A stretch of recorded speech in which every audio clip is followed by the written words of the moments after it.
Et voilà, merci beaucoup à nos téléspectateurs Espace Congo Télévision 1. Bah, misana kolanda émission na bino comblier les émissions oyo et puis ça manque na mwana suka bajika Serge Bolo. Comblier dans les émissions on to lobela ka mingi ba matali environnement na bopeto. Na kati ya comblier les émissions oyo to la sarabino nyonso ya malamu na ya mabe na kati awa parce que comblier les émissions to parle la vérité transparente. Donc comblier les émissions to la sarabino et si kanini o ba bosana yango. Et si kanini o esala makate, yango moni biso to la sarabino comblier. Donc point oublier les émissions on to la sarabino vérité. Et pourquoi pas na profiter occasion na ngopesa mbote na mingi ba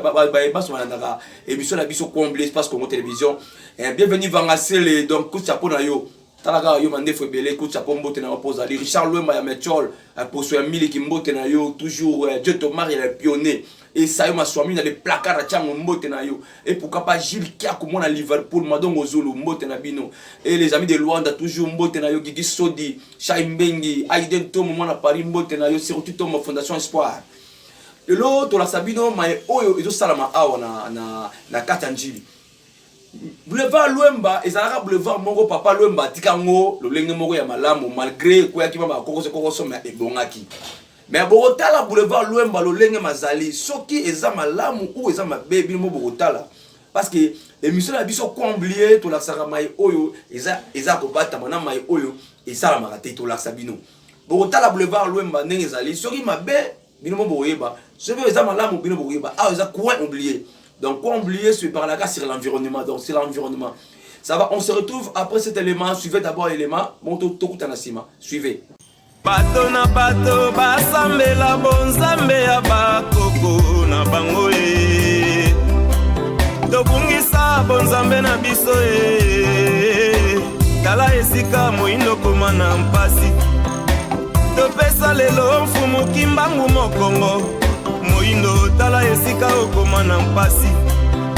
tobosana pasi nyonso fumu kimbangu amona mpona biso eza pasi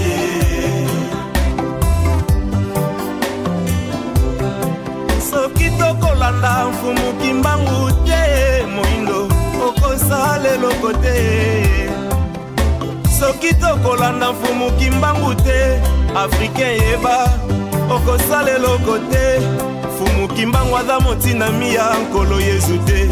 mfumu kimbangu aza motindami ya libota bayindo ozala na amerika oza mwana mfumu kimbangu obotama na amerika wese bakoko batekamaka boumbu kuna yango obotama kuna source na yo ezataki mbangwe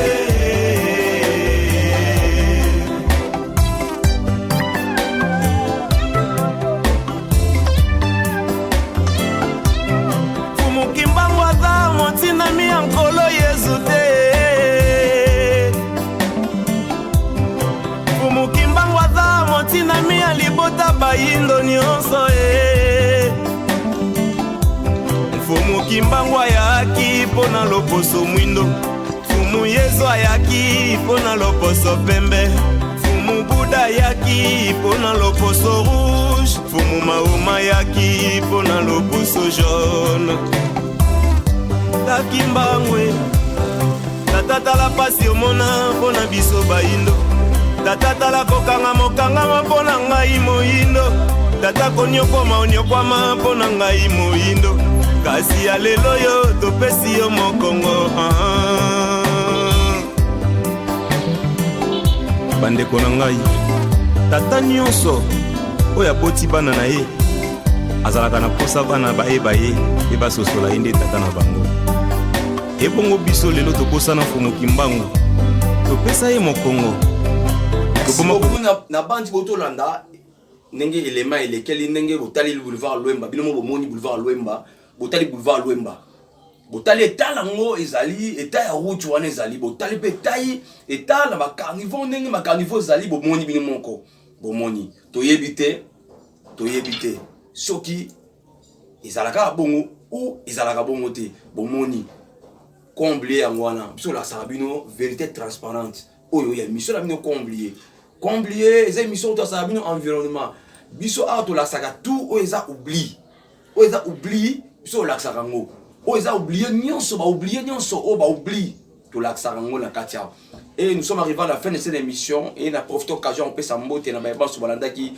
émission na bino comblié Gento Maria les pionniers de B7 mbote na yo Gento Maria. Donc mbote na yo mingi et pourquoi pas JP Bouaka les grands taximen mbote na yo et Pozali donc mbote na yo Fleury Lubac les Bogards toujours mbote na yo posant à Paris mbote na yo et donc talaka donc vous êtes belé vraiment pas à Paris mbote na bino et na yebi kembala sima to kuta na susu. On a quatre espace Congo Télévision, toujours rester branché l'espace Congo Télévision, chaîne à Makambo, chaîne à mon pic, chaîne de persévérance. À la prochaine occasion. Bye.